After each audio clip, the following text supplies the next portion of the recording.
All right, everybody. It seems like we are live. We have a full panel today, and we're going to be talking about life insurance, how you have it, should you have it, why you need it, what you want from it, where can you get it. We're going to talk about all that. So stay tuned and get this 2 minutes in, get a little bit of information in while y'all get y'all drinks ready, because it's going to be a doozy.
What up, everybody? So I'm gonna just introduce the whole panel here today. Let's see if we got. Let's go on in. Gotta get the ladies go first. How you doing today? Oh, how you doing? It's Acquania Escarne. I am the creator and founder of The Purpose of Money, a platform that helps women build wealth through life insurance and investing in real estate. Glad to be here. Awesome. Thank you for joining. All right, Lawerence, you ready? Yeah. Hey, everybody. My name is Lawerence Delva Gonzalez. I am Haitian American first generation wealth builder. And I go by the name of the neighborhood finance guy on the interwebs. Why? Because, kind of like Spider-Man, we gather like the Avengers, but I'm here for the people. Stop passing. What's up? Oh, Napoli in the streets, man. What's good in the streets? All right, Kamari, you ready? You ready? You gotta unmute yourself.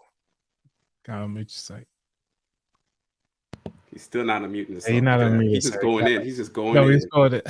He's going in to himself. Look at that. He looks so happy. Let me see if I can unmute him from back here. Oh, I thought I was on. Well, my bad, y'all.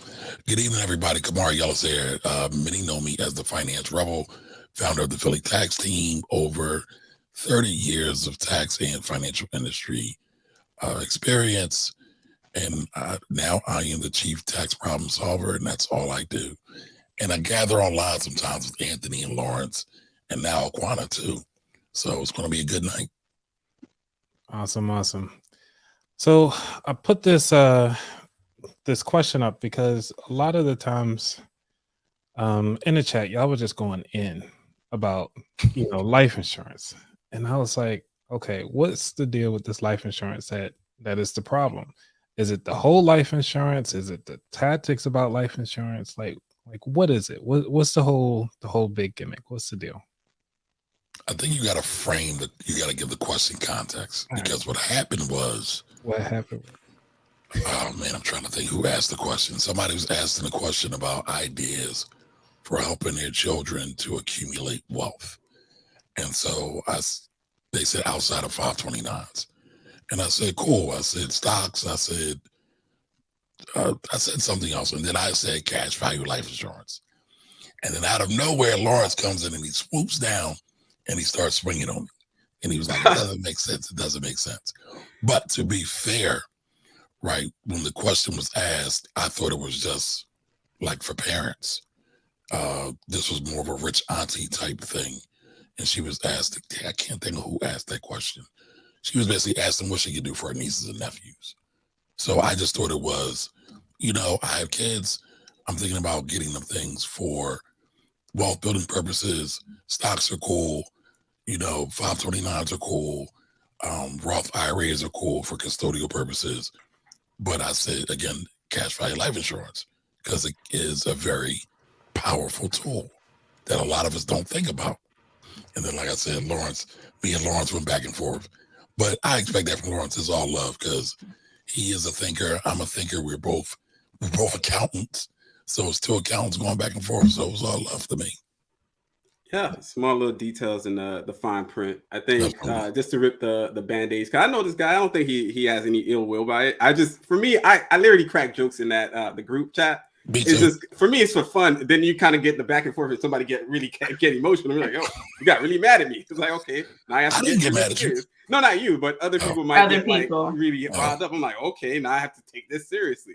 Whereas for me, when I hear about whole life as it's being marketed, especially the last 2 or 3 years, it's really being pushed on, and by my recollection, being pushed on poor people, minorities, and as well as women in combination. That's their prime target. Why? Because it's the idea of becoming rich and wealthy off of insurance, which I actually think is problematic, especially in this day and age where Black people have we have a very large wealth inequality, especially as it relates to just America overall.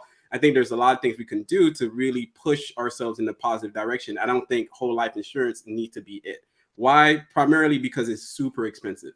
So it's not to say that it has no value. If it was cheap, and I'd be like, all right, it is what it is, but it is not.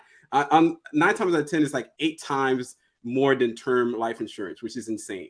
On top of all the hidden fees, the hidden clauses, a lot of people don't read the details. They're not going to spend the time like the finance rebel, and he's going to read all the cues to this. There's a lot of people that are like, I'm going to sign here because somebody told me, so therefore I signed.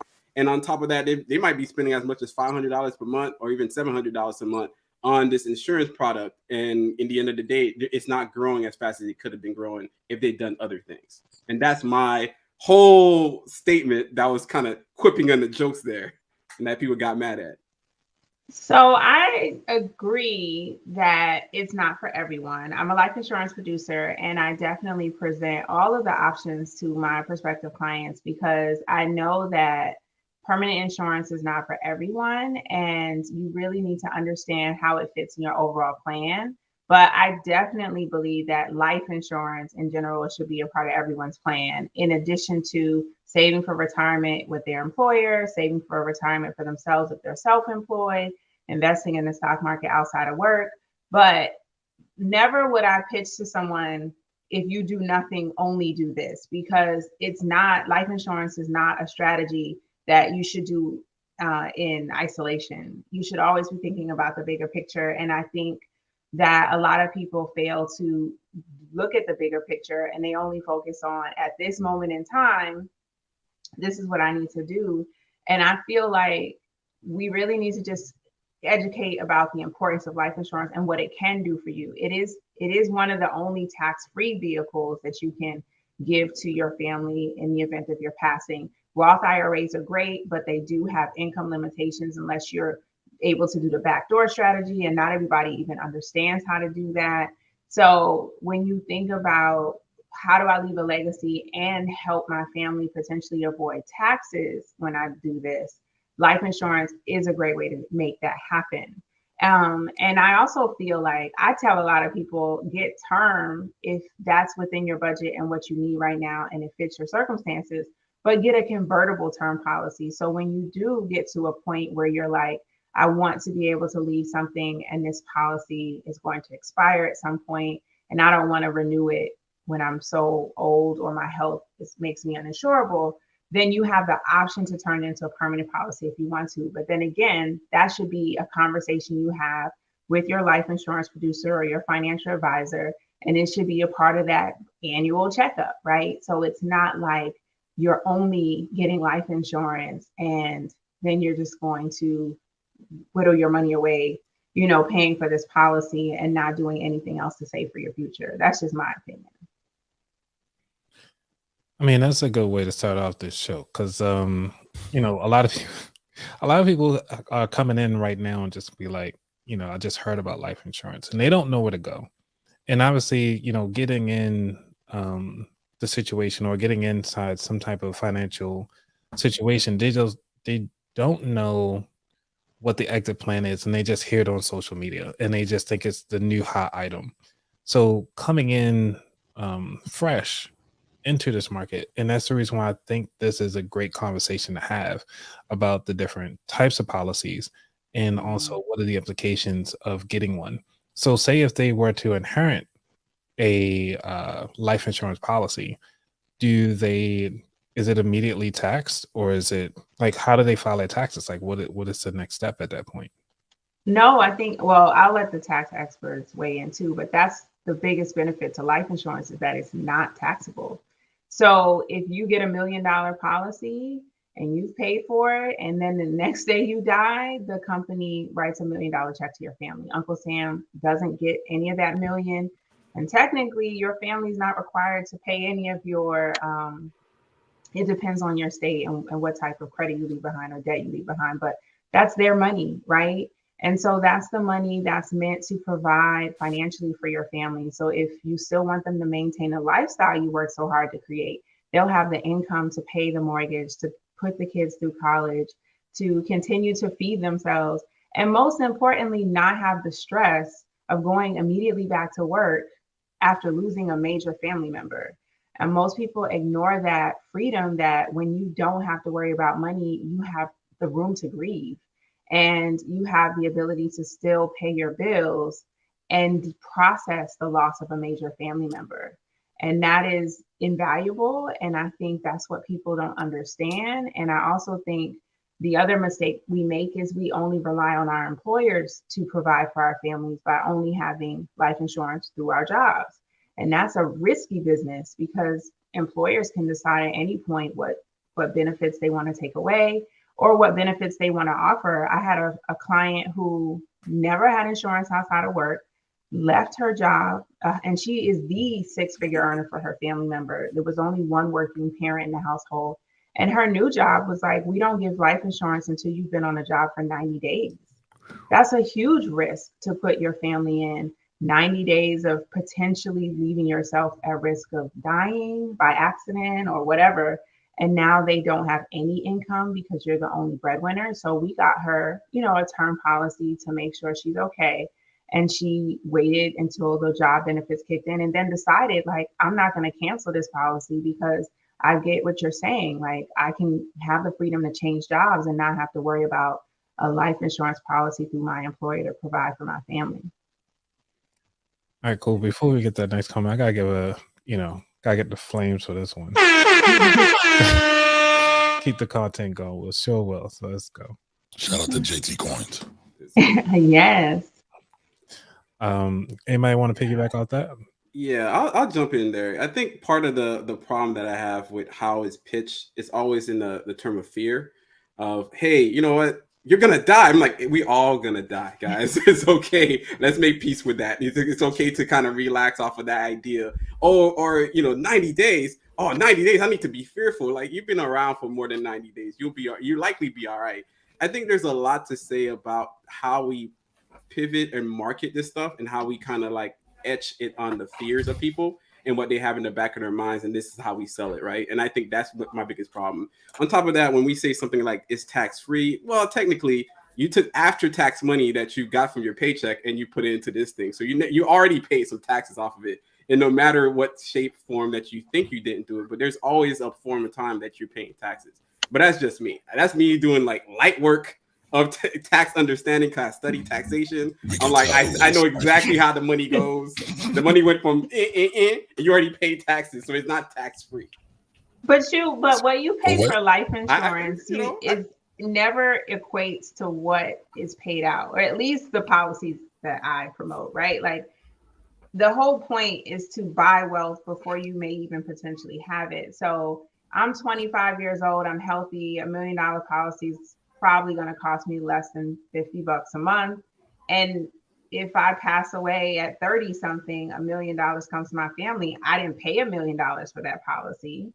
Now, granted, that's not as likely to happen, because we also know, when from a policy perspective, most term policies are not paid out because people live, right? Like 1 to 2% are paid out, which is a good thing. Yeah, we live. Totally agree. But there is that percentage of people who never saw it coming and have to experience the death of a spouse or a family member when they never expected it. So I think it's still a risk that's worth paying for. Just like I have car insurance in the event I get in a car accident, and I have disability insurance in the event I get sick or injured. It should be a part of your comprehensive plan. That's just my sense. And I don't know anyone who's actually paid $1 million, to get the $1 million or anything to that extent, if they're getting, the best policy for them. So, Lawerence, I have a question for you.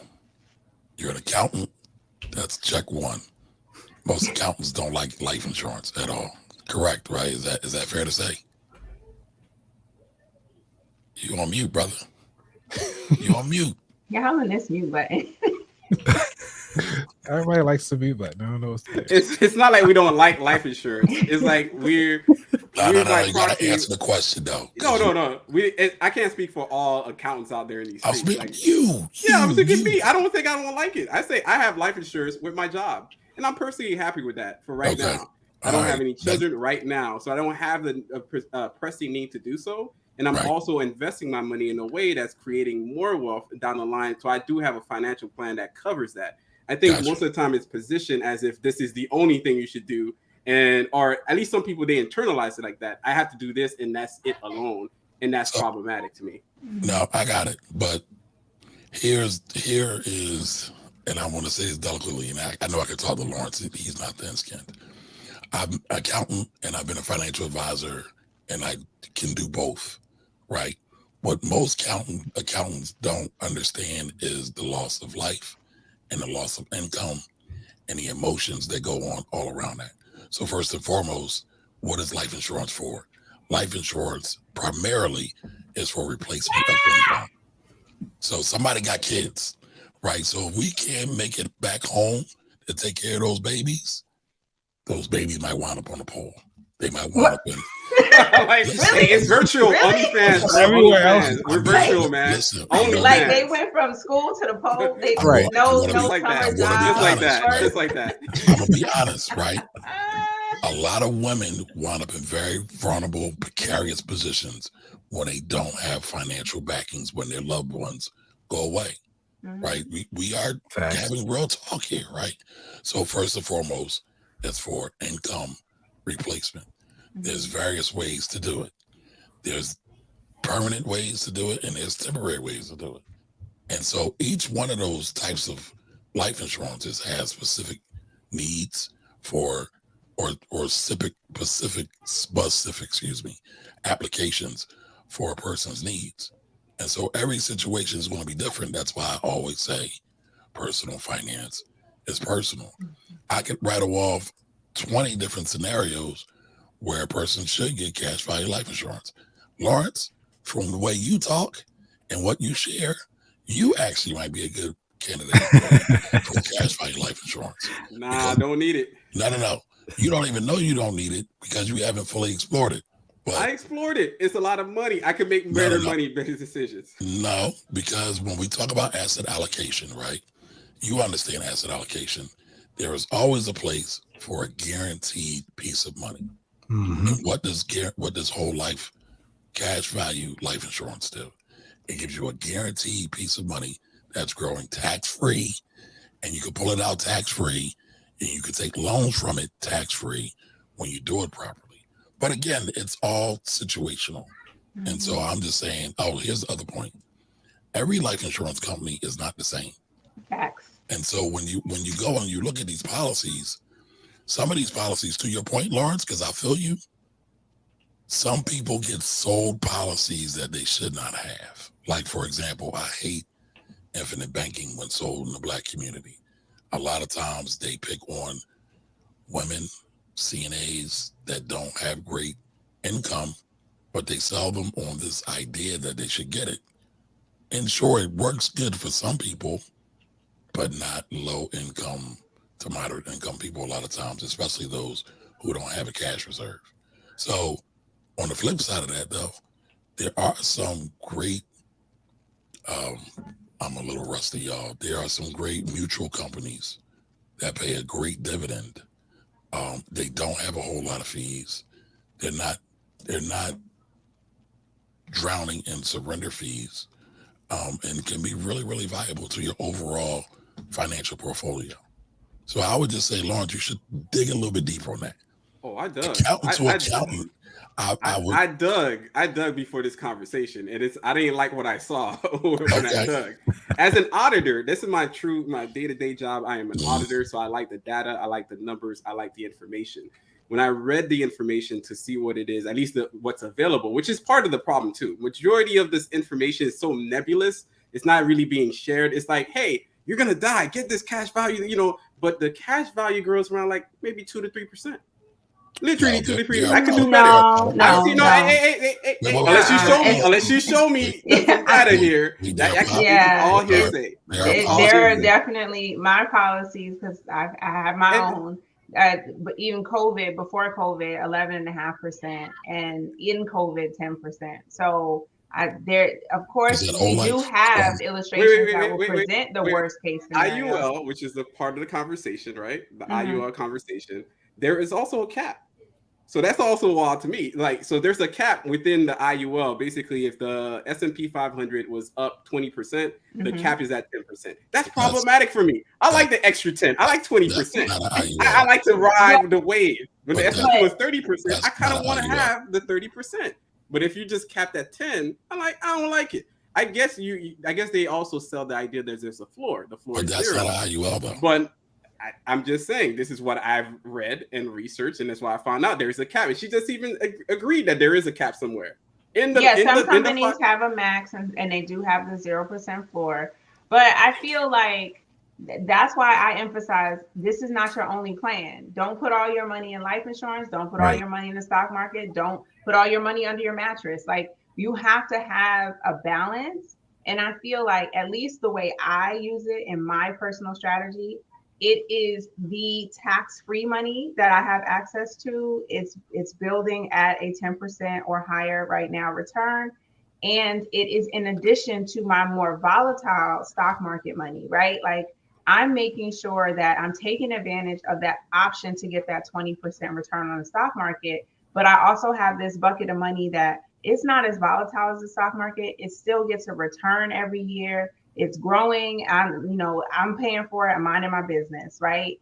And then when I have a situation where I need to pull from something in retirement or prior to retirement, I look at what makes the most sense. If the stock market's down and I want my stocks to rebound, life insurance may be where the money comes from. If the stock market's doing great and life insurance money is sitting pretty, but I don't need to pull from it, maybe you cash in stock. So, like, I've given myself just options. I feel like that's the biggest thing people need to understand. And that's assuming that you have permanent insurance. But if you just get term, then at least we can avoid the fish fries, the GoFundMes to pay for final expenses. Because I'm sorry, I still get frustrated when I see what I thought to be good, well-employed, well-paid individuals who pass away and the family is literally passing a hat.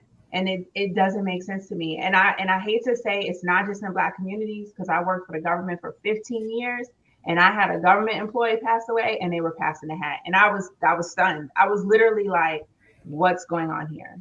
I thought at least at GS 12, 13, this family would have had something in place to take care of these affairs, but they were still passing the hat. So at the end, that's what drove me to even say, government employees, middle income individuals need help, because on the surface, because you're not in their personal finances, you think they're okay. They got a house, they got a car, the kids are in private school, you think everything's gravy, and then they have an unexpected loss, and now it's a situation. So Anthony, can we do this?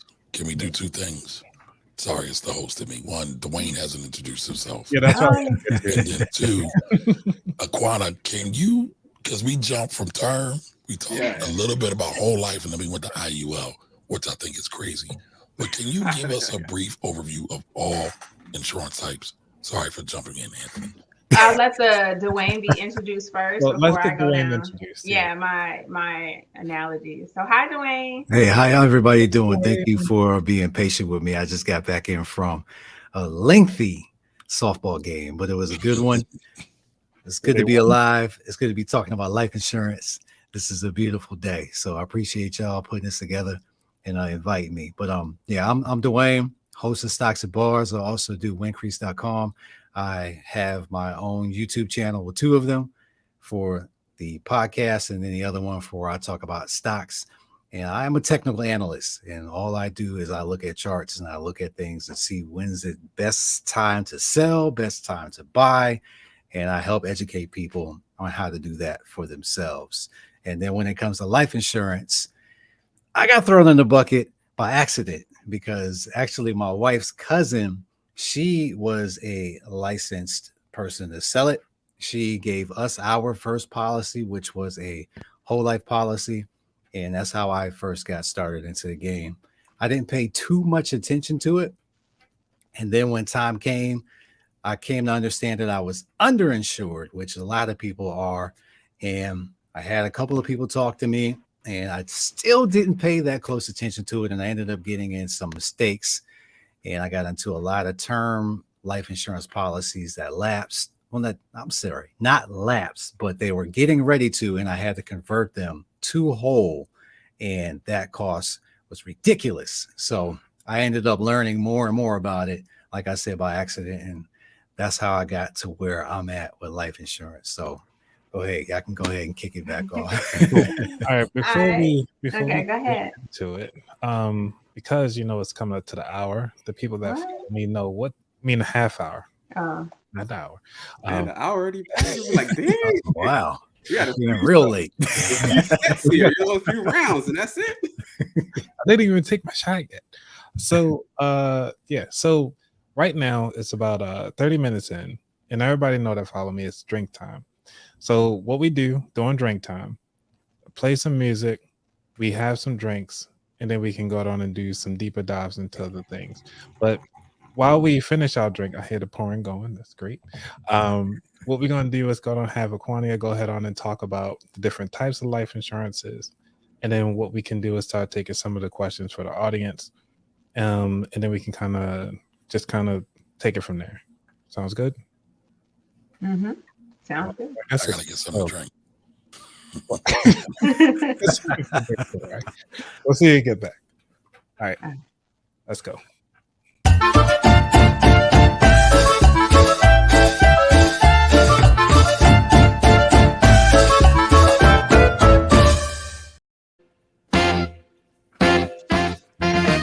All right, everybody. So for this segment of the drinks, I am actually drinking a drink from, I'm not sure if you guys can hear it, but Reposado? Never heard of it. Or Reposado? I don't know. Never had it before. But this is all the way from Mexico. It comes with a little hat. We're gonna test this out. Things they do to sell the bottle. It's like a $2 bottle. They're gonna sell it for like $20. Probably good. It smells good. Is rum or tequila? We call it tequila, right? This is a look like a tequila. Yeah, it's tequila. Yeah, it's gotta be tequila. Mexico, they rock with tequilas. Yeah, heavy. All right, I'm taking my shot right now. This is like double shot.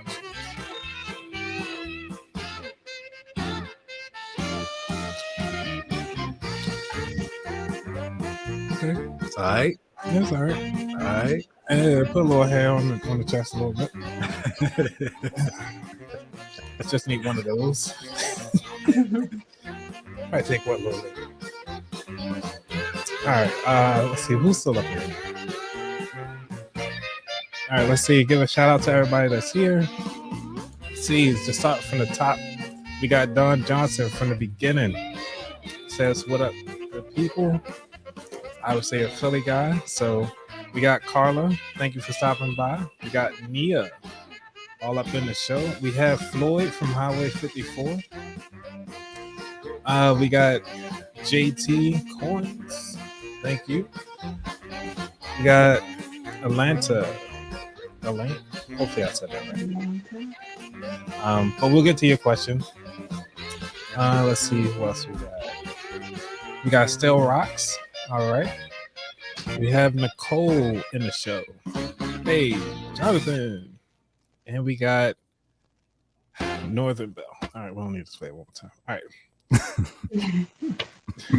Oh man. Oh, we don't have our chief tax guy back. Yeah, he went to get a drink. That's why he went to get a drink. He really went to get his drink. Dodge, kick the kid to the side. You gotta go cut the lines down. No, you gotta hit the kid. Hey Dad, can you play? No. Shake it up, sir. He's still. Are you done? No.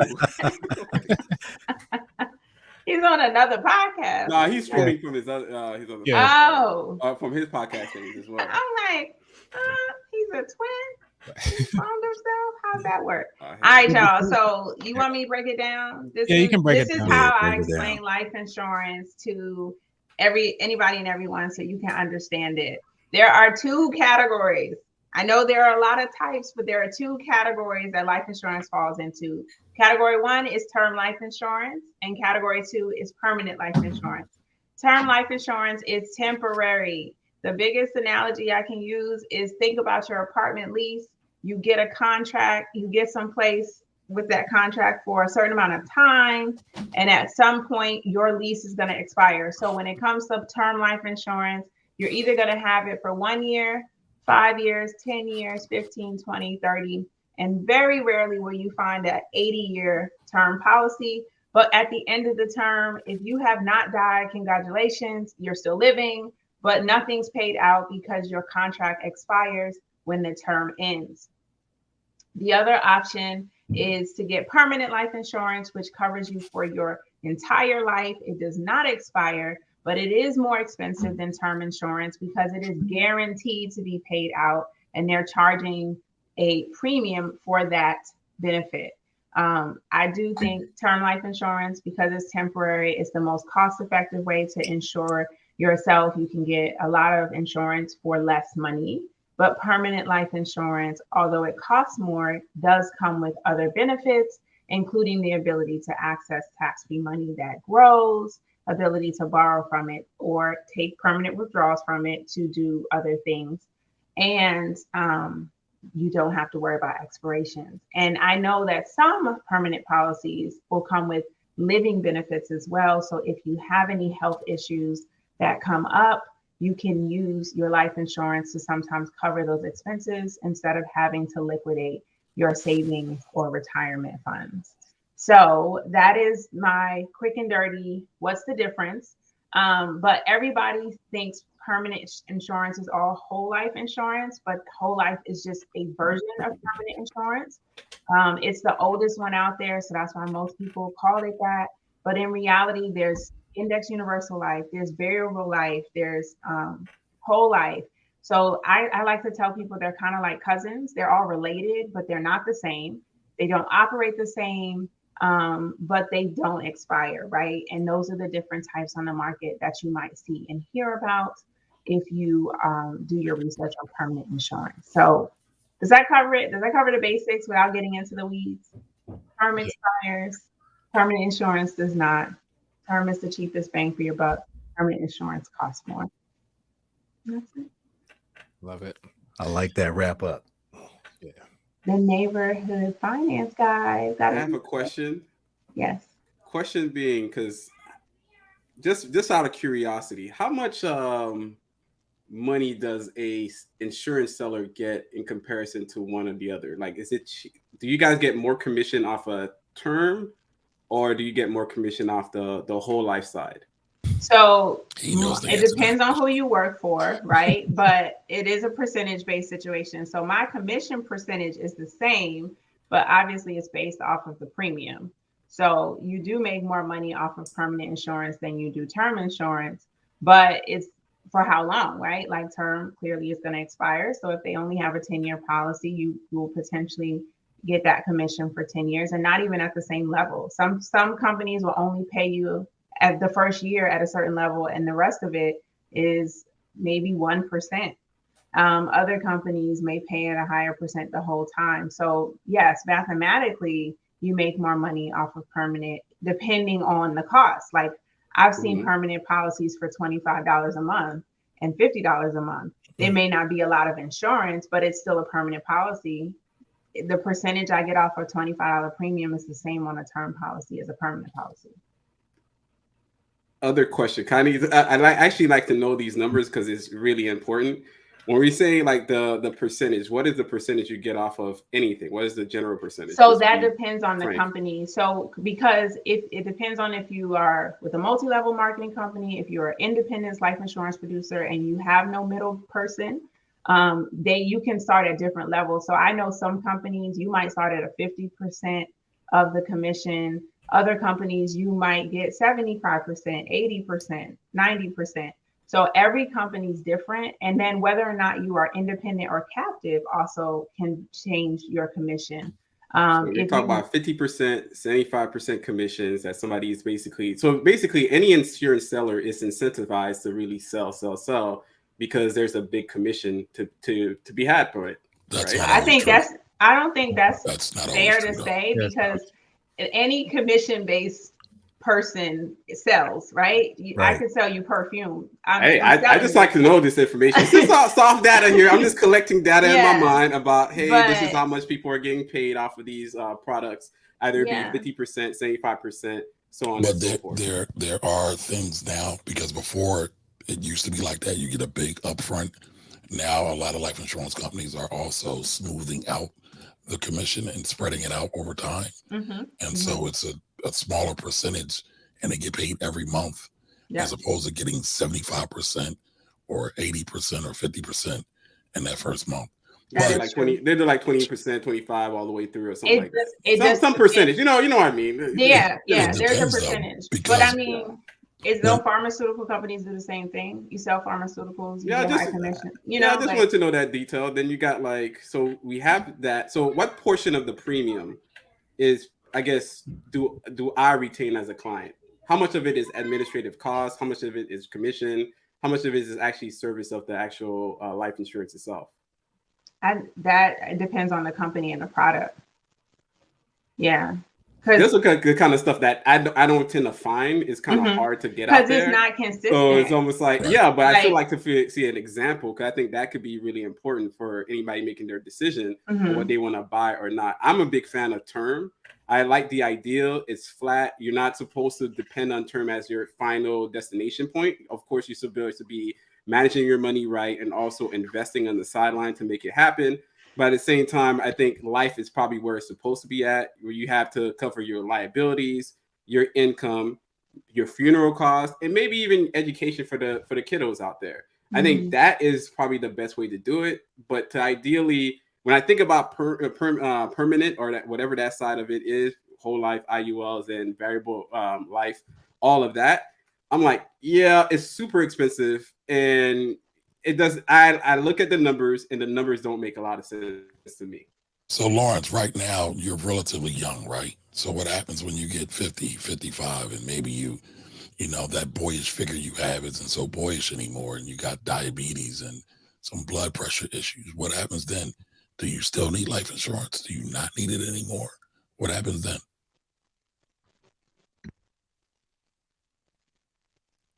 My wife has diabetes, so that's a big thing that's going on in our life.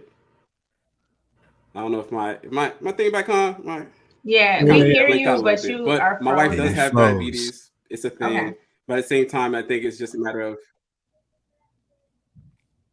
it's just a matter of just really investing as much as possible in order to cover that basis. I think some people look at life insurance as the end all be all, which we all agree that's not supposed to be the end all be all. I think there's a little bit of nuance there you can work through and create mathematical wealth equations that really work for you on the long-term end. But you didn't answer my question. Well, I kind of didn't hear it a little bit. I kind of blinked out. Oh, I'm sorry. Let's leave it. My bad. Right. So I'm saying you're relatively young. What happens? You have term, 20, 30 year. I don't know what term you have. At the end of that term, you don't have the same health stats you have now. What's going to happen then? Yeah, at the end of the term, you tend to insurance, like you not my mom actually went through that situation where she ran out her term and she had to renew, and it was a lot more expensive. That's for sure. That's going to happen. For me, on the other hand, I'm actually investing on the other side, so I'll be covered no matter what. So I have a financial plan that's a little bit more robust than just depending on the insurance aspect. The only reason I'll need insurance is to cover the income side to make sure that my wife is fine in the case of my absence, disabilities, or so on and so forth, and covering the liabilities. So I'll get that, and that's fine. That's why I said there's nothing wrong with term, but the idea is there's also other things you can do on the side to make sure you shore up yourself so you're not completely out the game. In the next 15 years or so, like I project to have as much as $5 million based on my trajectory right now with my wife. So does that mean you don't need any more life insurance? No, it just means that, hey, if I make a decision with her, it's probably going to be to cover my end because she already had diabetes and we talked about it. So it's just something that we consider. But currently, my job has a pretty good life insurance policy that I'm on, and I'm fine with it as well, too. And so what happens at the end of that 20 years when the premium numbers go up astronomical? You don't care about that. We actually don't really care about that. If I have enough money, already to cover to backstop us no matter what at the end of that term, we wouldn't need to have insurance. I think insurance for itself is important if you don't got the money. But insurance, if you already have the money, it's not really as crucially important in that sense. I have a question because we got two tax experts on here, and we talked about the importance of insurance being a tax-free check that goes to the family.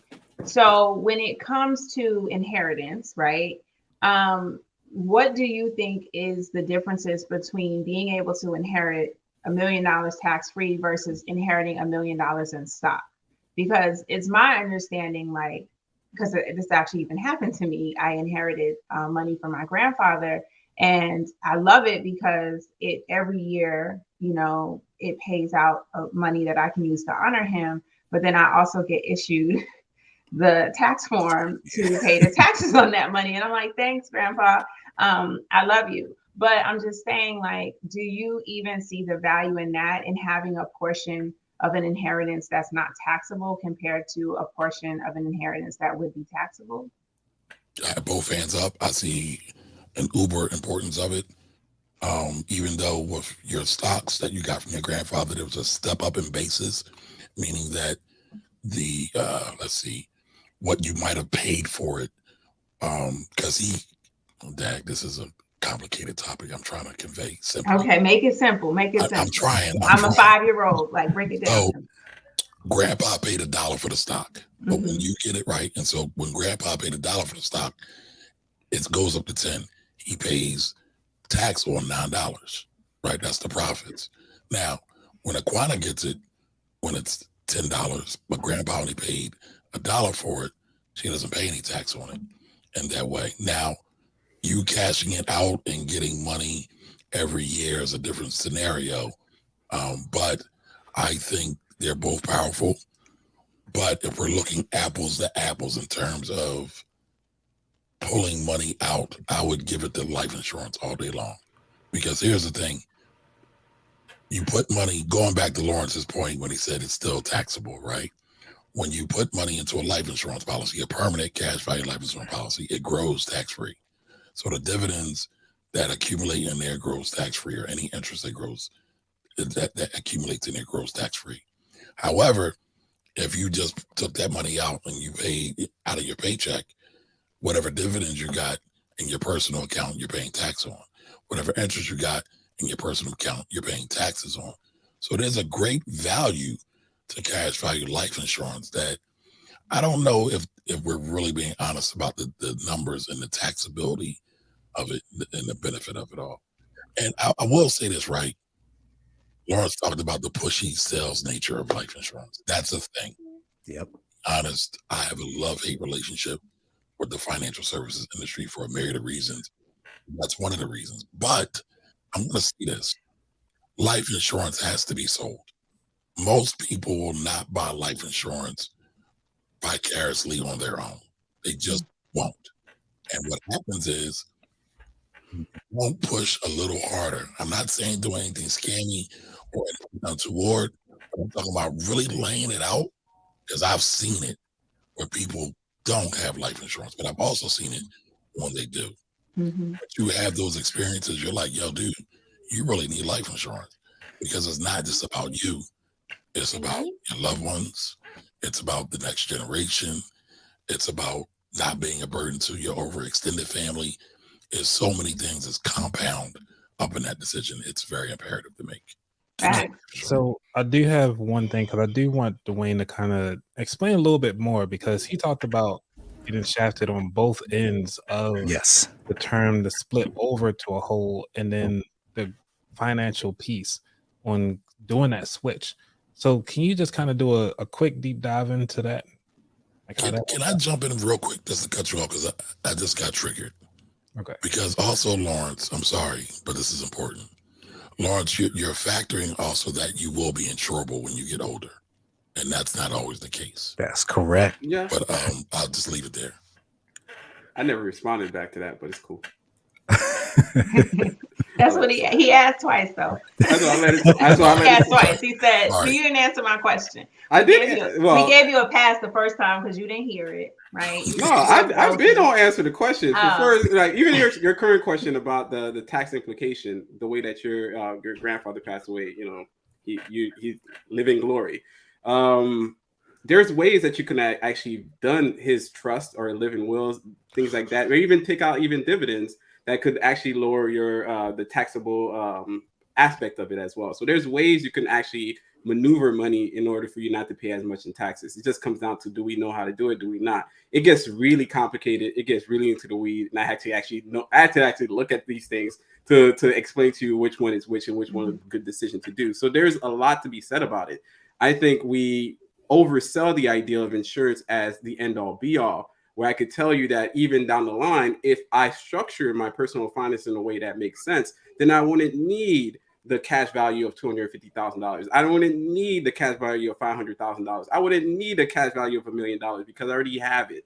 So I think a lot of times we position it like as if it's like, if you don't have this, you're damn near dead. Like, no, what if I have 2 million then? What if I have 3 million? Why do you have 4 million? I don't worry about, you know, I guess the idea of dying. It's going to get taxed. Or even how it's going to get taxed. Literally, even if you take out 20% of 4 million bucks, I'm like, you know what, take it 30% of 4 million. I'm still good. Like, there's still money is money. Bro. Money is green, bro. Money is money and money is green. I think we split hairs trying to decide, oh my goodness, they're gonna tax me. It hurts me in my heart. Like, no, you're still good. You're still covered. I think so. Let me ask this: I'm at. When it comes to the taxes, because I heard a lot of times what rich people do is they end up taking out life insurance policies in order to pay the future taxes on when they die. So, but do we know rich people that do it? I know plenty of rich people that do it. Yeah, I can't say I personally know, but this is what I've understood from other people in finance, is that it's cheaper for you to pay a life insurance policy in order to pay those taxes when they come, when you die. And that way it's done and nobody else has to deal with it. I think there's another scenario I explain to people, because I'm a real estate investor also. And everybody assumes like, oh, I have a house, I have equity in my house, my family will be good. They just need to sell the house. And I said to them, I said, well, that's a great idea, but what happens if you pass away and we have a whole nother 2008 and the housing market is underwater, or houses are not valued at what they used to be, and you're upside down on a mortgage? Are you saying that your family's going to short sell your house to get what, right? Or are you saying, you know, you'll get life insurance, and that life insurance can provide the income to pay the mortgage until the market rebounds, or to cover the mortgage while you try to rent it, or to cover the mortgage until you can sell it at a profit? So I do think, like, again, having it as a part of your comprehensive plan and giving your family options to say, you know what, the market's not where it's supposed to be, so we're not going to cash in this stock that Acquania, rich Auntie Quan left us. We're going to use this life insurance policy right now, and then when the stock market rebounds, then we'll hop into that stock and we'll spread it around to each family member who inherited. I think you just need to think about that too, because sometimes selling the real estate is not even the solution, because it may not be in a position to be sold. Fire sale.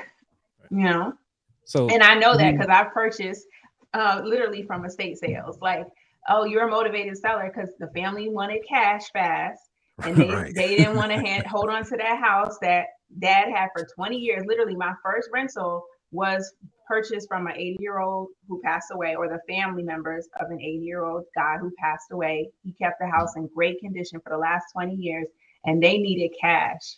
And I was like, I have cash. Give me your house. And they were like, yes. And I definitely made a profit. But I'm just saying, like, that is the type of motivation that our community has, because they can't even play the long game, because they were like, somebody's going to have to pay this taxes on this house if we keep it. Somebody's going to have to keep the lights on if somebody stays here. We don't have any of that. So here comes investor who they sold it to in 2 hours. Like, literally, the first offer, they were like, we'll take it. all right. Dwayne, you got a moment to kind of talk about your downfalls and what? Oh yeah, I want to hear. I want to hear the tea. Because it's something that you don't hear about, often, and everybody talking about the shiny part of it, Right. But also where the bloody side happened. Yeah, so I got caught in the whirlwind of the whole sales things of it, because when I got my policies, I'll start from the beginning here. So like I said, I was a newbie in life insurance, period. It was my introductory part from my wife's cousin, who was an agent. She gave us our first policy. She looked out for us. She, broke down everything, told us, you need to be insured for what you make times 10. And at that point in time in my life, I wasn't making a lot of money. And I got underinsured, and I just bought the affordable part that I could get. And I did get whole life, and I went with whole life for the fact that it was a guarantee. We ended up having part of what we had in our policy was our house get paid off. My wife would get a certain amount, all this good stuff. She is the beneficiary, yada, yada. So for the most part, I got a good deal originally when I got into that policy. When I got hosed is when I discovered that I was not covered enough, because like I said, I didn't have enough in order to get to cover me for my lifespan for the 10 years of what I made. So they plugged those holes with term insurance. And I didn't understand term insurance when I first got it. And so I thought I was good. So I ended up getting 10-year term policies in order to fill that gap. So fast forward 10 years later, hey, yo, we know that you got your life insurance policies. They're actually getting ready to expire. This is the new rate. And we need to talk about either getting a new term or converting those in the whole life. So I was like, yikes, this is, I can't afford this, what you're telling me. So we got to figure something out. All right, boom, we'll do this. And so I made a bad move. And what I did was I ended up canceling my whole life. Okay. Dumb move. I know now. And now I ended up getting into a 30-year term in order to make it affordable at that point in time. And then to fill the gaps, I ended up getting sold a 2-year term in life insurance. If I didn't learn my lesson from the 10, I definitely learned my lesson from the 2. So 2 years later, so I ended up going in this cycle. Yeah, I don't want to say I got hosed. I want to tell myself it was my fault because I didn't pay attention to what it was. And when they were sitting in front of me, I could have easily been told and explained everything and asked the questions, but I didn't. And then I ended up learning the hard way about what life insurance was. So fast forward to now, I am in better policies, and I have my children covered. I have my wife covered. I have myself covered. Everyone's covered, and we are covered to what we should be covered to now. I know a lot of you don't like IULs. I do have one. My wife has one. And to the point, I'm not sure exactly what the point was, but I do know for IUL, if you are not funding it, it does not make any sense because they end up charging you the fees for covering that IUL. If you're not making enough money in there in order to cover it, then you're going to end up pretty much being net zero towards the end of the time for the year when you look at it and you get your statement. So that's one downfall about the IUL is you have to take advantage of it by funding it. But that's my short and skinny. I got in it. I learned the hard way. And now I tell as many people as I can, make sure you pay attention to this stuff. You know, term, whole life, you have to know what the difference is. You have to know what's beneficial to you in your situation, what makes the perfect sense. I hear a lot of the term and invest. I hear a lot of whole life. It's all about how you can balance things. There's some people out there who cannot manage their own money and whole life makes more sense. And there's a lot of people out there who like to have the hands-on approach and say, no, I'm good. I'll pay the difference. I'll pay the cheap amount and I'll invest the difference. And it makes sense. So there's pros and cons to both sides. Mm-hmm. I'm shocked. I have never sold a 2-year renewable. Yeah, you sold policy. it to me if it was. No. Yeah, Never. I Never. heard more bad stories about like yours than anything else, and that's what I'm more familiar with, especially in Miami, especially in the Haitian community. When people don't know how to speak the language, anybody could come in and say words, and those words might be, oh, my friend did it, so therefore I did it. So right. I remember my uncle actually sold my mom a whole life at one point. He showed up. He was really hyped. He was geeked up. He like, yeah, try to push. And he sold her. By the end of the day, they got her to sign. And I think she was paying like $500 a month, but she never made more than $30K a year. She was basically paying about 20% of her income into this thing. And that's crazy. And eventually she got to the point where she didn't lapse. I don't know what the term was, like the word to say it, but she eventually canceled it later on. But it's almost after, I want to say after 15 years or not, probably 10 years. It's probably like 10 years or so. She canceled it and went to term or something. So it was very much expensive. And I hear a lot of these like horror stories. This is why I'm not against life insurance or even being protected with your assets. But I do have an aversion to how it's pushed to the community. Yes, an aversion to how it's pushed to our community in which people are already broke to begin with. Like we can't afford to make multiple layers of mistakes, especially we're already beyond on the 8 ball. And we can't afford to be almost like parasitic to each other by selling each other these things, trying to make some money. This is why I ask questions like, hey, how much are you making? How much are you doing this? Like, I understand now, like, hey, some people, that's what they do and this is how they feel. But for me, I don't make money off my people like that. That's just not my goals in life, period. Like, I don't want to do that because I've seen how damaging it is for a group of people to taken advantage of by a lot of, in my opinion, grifters. People, and sometimes they're not even grifters. It's people that don't even know what they're selling. They'll be like, hey, I've been doing this for 6 months and I know what life insurance is. No, you don't. You're just selling it because you're taught by the seller to sell it this way. And then you go around the neighborhood selling to everybody else. And I think that's part of the problem. And my uncle's still broke to this day. It doesn't make a lot of sense. So I don't know. Oh, that explains why you're asking. He's like, yo, can I get some money? I'm like, hell to the nah. I don't trust you for since I was 10. But that's been a thing, right? If we go back to the old debit routes, when the old white guy would come around and grandma would get her money out of her bosom and give it to him and be like, she dies and she's got like a $2,000 policy. And he's like, you've been paying this dude money forever. A lot of that comes from there. And listen, people are going to people, and a lot of people are trash. And I think social media has done a wonderful job of amplifying just how trash people are. People are grifting intentionally, and then some people are grifting unconsciously, right? But that's why you have to deal with people who are really, really knowledgeable about a subject. More than likely, you probably shouldn't work with a guy that's 6 months out, even if he might be your nephew or your cousin, or at least he should be mentoring with someone who is a little bit more seasoned in the business and that understands how a lot of times you oversell a policy and it's going to lapse. And then usually that's going to be a bad thing for the producer or the salesperson as well. So, there's a lot of a lot of variables in this. I'm gonna be honest, I'm probably biased. You probably need an accountant / financial advisor to do most of your financial transactions, because I have only really seen it legitimately, objectively done by those type of people who have the analytical side and able to analyze some of the numbers, understanding of the products, understanding that products don't just because you have a product doesn't mean you have a good strategy, right?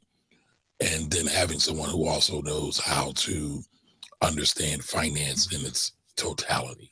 And sometimes it's a little bit hard to get because it's a specialty, and I am biased, but it's hard. It's hard. All right. So, I mean, and as we're talking about buying or even not buying particular policies, and this is the reason why I had to pull it up. I pulled it up by mistake to the stream, but here we go. It's from Forbes, and it's actually talking about why consumers don't buy or buy life insurance. And they were just talking about as far as the common reasons for going for life insurance is that the cost of it, just the 60% are citing that that's the reason why. The reason for buying it is that it's able to pay for burial or end of life expenses, which most of the things we already talked about. Some people don't buy it because of the financial priorities. It's just not there.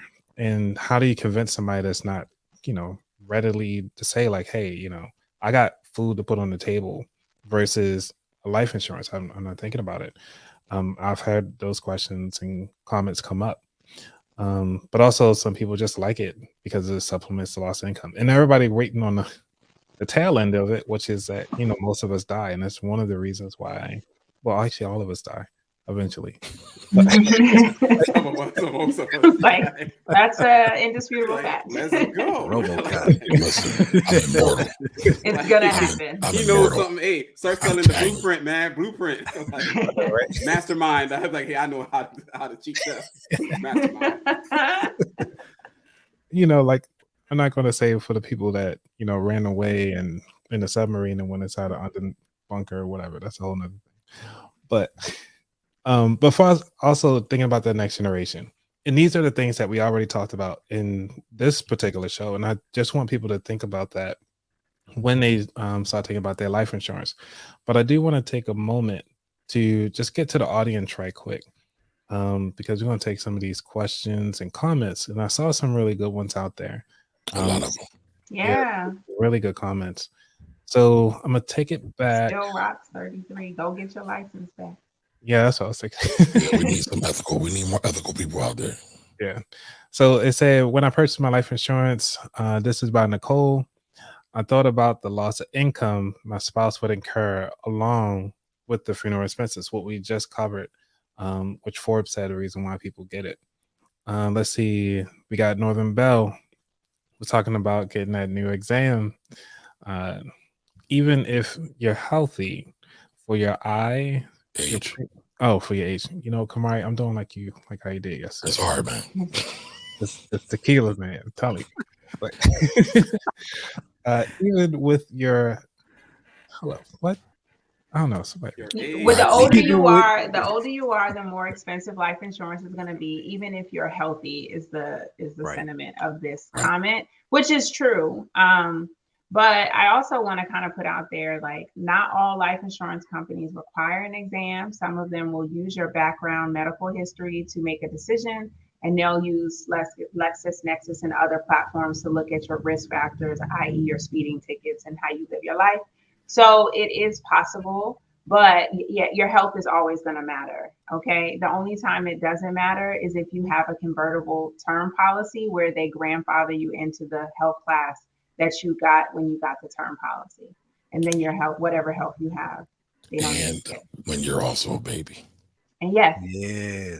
And I like to say, I personally ended up getting, when I first started out, I started life insurance for my children when they were 15 days old. And that's the cheapest that you'll ever get it. So the earlier you get whole life, if that is a product that you want to get, the better. That way it is cheaper. So if anybody is considering it, always make sure that you get it as young as possible. And if you do have children, it's a good time to get it for them at that point. And can I share a quick story? I have a client who, by age 6, their daughter was uninsurable because of a genetic health condition that they discovered as they were trying to figure out what's wrong with her. But thank God they got her a policy when she was an infant, and that is going to be her policy for life. They have committed to their best ability to keep it funded because no one will allow her to replace that policy or transfer it because the genetic condition is a heart condition and other health issues come with it. And now she's uninsurable at 6. Oh. God bless her. That's the benefit. Yeah, That's the benefit of getting it early, because you're locked in and they cannot deny you for any reason. If you have it early, you're good to go. And that's the reason why we do shows like this. And there aren't many shows that talk about this. And thank you for you guys for coming on, because I'd have been lost. So we got Nicole here. She said about age 30, it was difficult for me to even get life insurance because of my health issues and what you just mentioned. Yeah. Mm-hmm. Especially in the Black community, health issues are a thing. So what we eat, exercise, or lack go to the doctor. Some people don't go get checked up. That's true too. That's real. So at that point, they're like, "Oh, gotta go get checked up the first time, life insurance." You're like, what? I mean, Magic Johnson is a perfect example, right? He didn't find out he had AIDS until he took a life insurance exam. Oh, I didn't know that. Let's say, in my opinion, term life insurance are temporarily expenses, like your house payment, that will eventually get paid off. So when it expires, you no longer need it. Yo, interesting. That's a solid one, because that's why they have 30-year term policies, for that exact reason. I ended up jumping in one of those for cheap for that reason. Once my house gets paid off, I don't need that term policy anymore. So it makes sense for term for one of those good reasons. Mm-hmm. Team term. Yeah. Life insurance is also good for small business owners. I have a couple clients who needed a policy in place in order to qualify for an SBA loan. And the life insurance had to be the length of the loan or longer, so they could get a term policy or a permanent one, but they had to have insurance.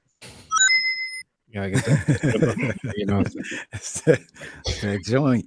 Was that the Sonic rings? You It know, was. Sonic rings. People know about that. Who actually grew up on like that first Sega Genesis game? I was there. Yo, yeah. I was there. Well, But I was in in the camera over person. there. I'll show you everything right now. Oh, first, you know, like, what? This thing's moving fast. Commercial. Let's see. You can do a combination of perm and temp, which is I agree with sure that. Can. Yep. You sure can. You can have that strategy and ride it out. right. Right, as a salesperson, we should be ethical. Yep. Should be. Should. Word. Should. Remember, they got people selling 2-year terms. I'm gonna actually be laughing are about selling that in my 72. sleep. I'm like, wait, what? What? Yo, Who I sells got 2-year sold. terms? I got sold. I'm just saying. People are selling I'm- that like 5-year term. Like, no, they're selling. I think it's 6 years car loans now. Yeah, they doing 6 now. insane. And they Oh, doing that's 6 to 10 7 now. years. It's no longer than that. We getting there. It's like, it doesn't matter. Money's gonna be made. Yeah. Next And then they're thing gonna know, tell you it'll for be the 10-year car Or like, loan. yeah, they're doing a 40-year mortgage.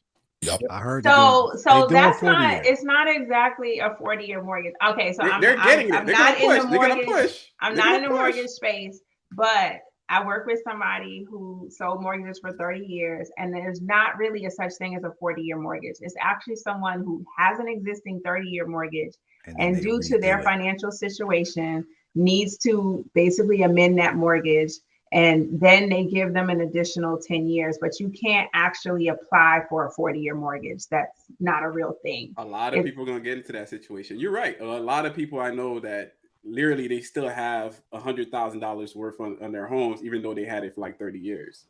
Like people have been refinancing for a while. Yeah, I mean, Yeah. Well, for you guys, as we go through these, if you haven't already, go ahead on and like and subscribe, and please make sure you guys sign up. For everybody that's on the show, go ahead on and drop your things right quick. So let the audience. Okay. For the Well, audience. I'll put it in the chat. Oh no, I mean you can say it, man. Oh, Yeah. I'm like, where do I put it? I'm Acquania Escarne. I'm at The Purpose of Money on Instagram, or you can check out my website, thepurposeofmoney.com. All right. Anybody else want to go next? Kamari Ellis, also known as the Finance Rebel. You can find me as the Finance Rebel all over the place. Yo, you can find me anywhere, all the time, worldwide. Stocks and Bars. That's on YouTube. And if you want to find me on any platform, that's at Wincrease Team.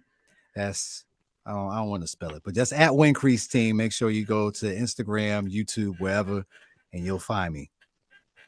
What up? What up? My name is Lawerence Delva Gonzalez. I am known as the Neighborhood Finance Guys on the interwebs. You can find me on my website or always clapping back on Twitter or IG. I ain't never scared. 305 to the day I die. Like, Oh my I don't know why do we always say 305 to the day we die? Like, it doesn't make so sense. I mean, you just I did know- it, mean, fellas. we talk about life I know insurance, there's somebody right now like, yeah, 305 to the day we die.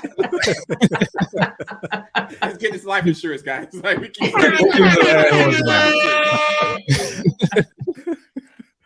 Y'all crazy. And as always, y'all can come follow me on the at About That Wallet.